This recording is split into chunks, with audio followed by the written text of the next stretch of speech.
Despite being a well-recognized fictional race, the history of the Saiyans is actually a little bit muddled. Let's fix that. Hey guys, MasakoX here. Now, for the longest time, Dragon Ball had no idea that aliens would play a part in its story. The first little hint that alien activity would occur in the show was when Goku fought Major Metallotron in Dragon Ball, and upon him being scanned, Goku was registered as an alien. Granted, from what I can tell, this only occurred in the anime, but that episode aired in 1986, a whole 2 years before Raditz showed up in the manga. Ever since they were first introduced, Saiyans have now become one of the principal facets of Dragon Ball and its lore. But where did they come from, really? Well, like with many things in Dragon Ball, its creator made them up on the fly. According to Daizenshu 4, Toriyama had no intention of making Goku an alien when he first conceived the manga of Dragon Ball. As far as he was concerned, the entire story of Dragon Ball would remain on Earth indefinitely, with Goku just being a monkey boy, and Piccolo and his offspring being demons. And to be fair, that does sound a lot cooler than being slug people. It wasn't until Toriyama introduced the likes of Kami in the realm of the gods that we started to get an idea that life may be out there, you know?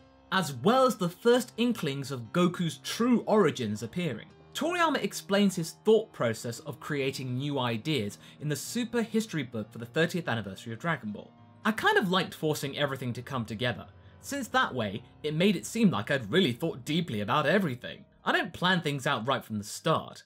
Instead, when I think of how to make the story come together, I basically just go, hey, I bet I could use that thing. With characters too, I'm like, hey, that guy's still alive. Maybe I could use him. So it ends up seeming as if I've been thinking about the story for an incredibly long span of time. In short, if something were to come along that would make Toriyama's job of explaining something a lot easier, then he would grasp it with both hands. He would make it happen so he didn't have to make other things happen. Why does Goku have a tail? He's an alien. Cool. Are there more of them out there? Probably. Are we gonna see more of them? Yes!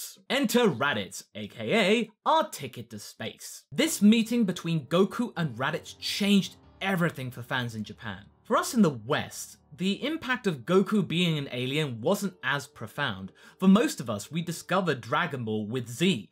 So when Goku was revealed to be a Saiyan, the reaction was more like an, oh, okay.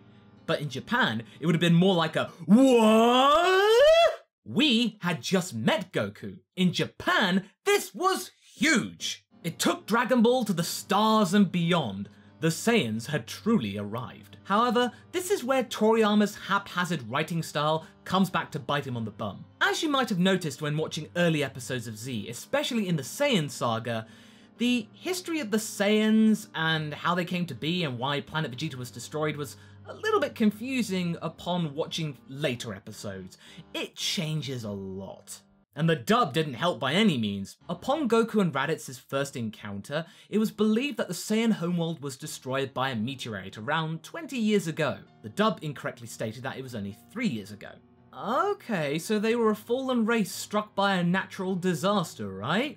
Well, not so. Later on in the anime version of Z, King Kai then describes that the reason why the planet was destroyed was because one particular guardian of the planet deemed the Saiyan race a lost cause and therefore summoned meteorites to come crashing down onto the planet, therefore destroying it and the Saiyan race once and for all, in some kind of purge. Well, no, still incorrect.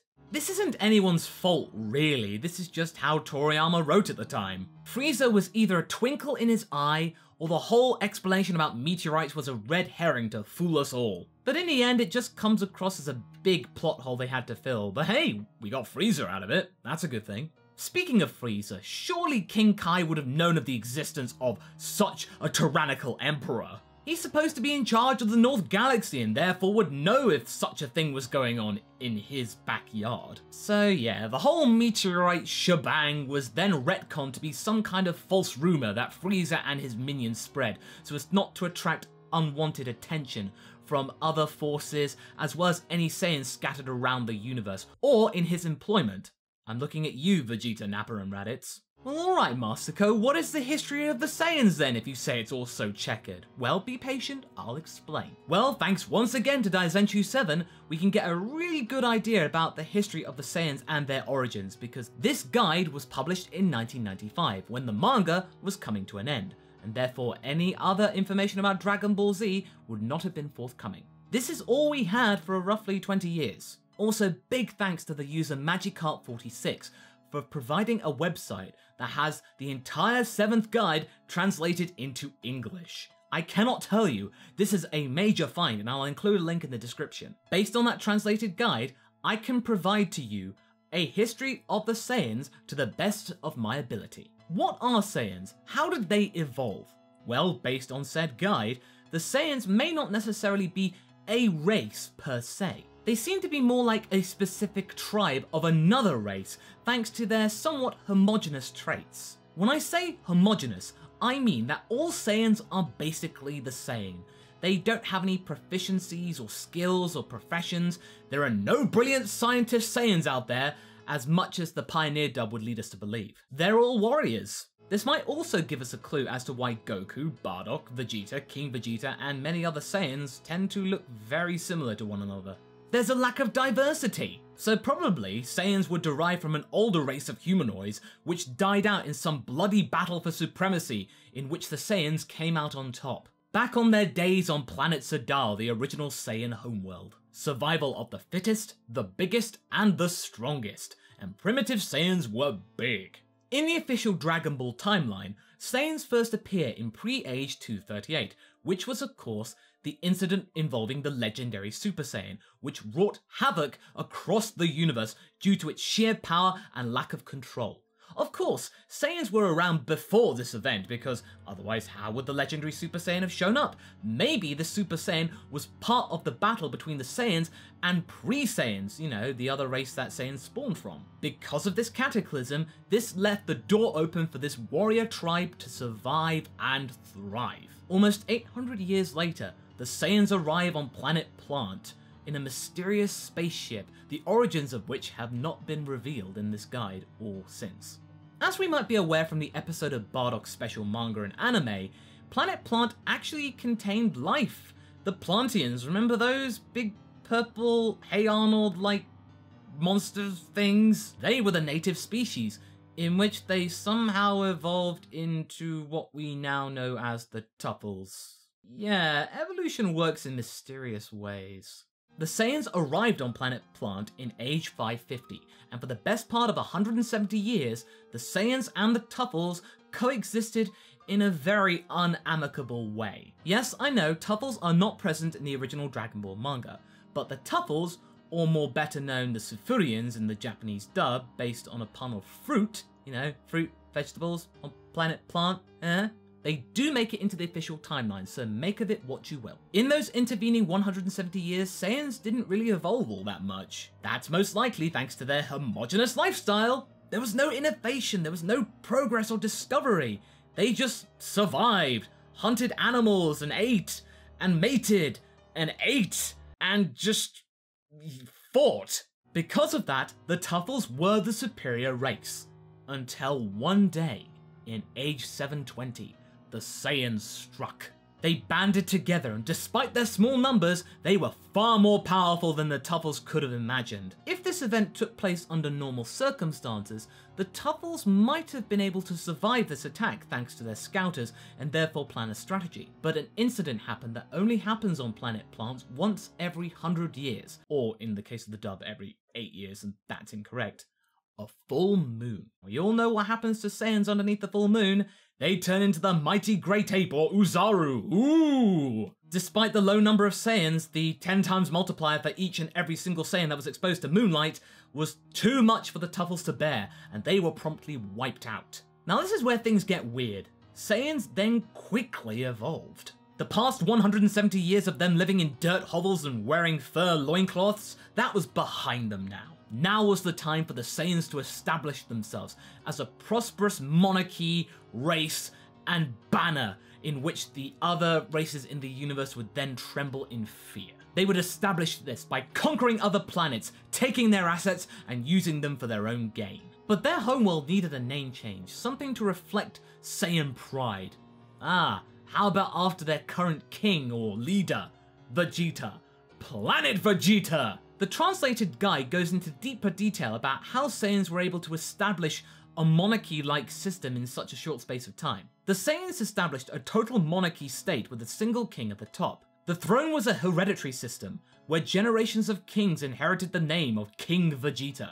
Since then, Planet Vegeta built up a feudal society where the king and the prince who would be the next king held absolute authority over the citizens. All citizens are drafted as soldiers, and the king holds sovereignty over the citizens who are soldiers. Value as a citizen is placed by one's battle power, and rank is decided by merit, like elite warrior and low-class warrior.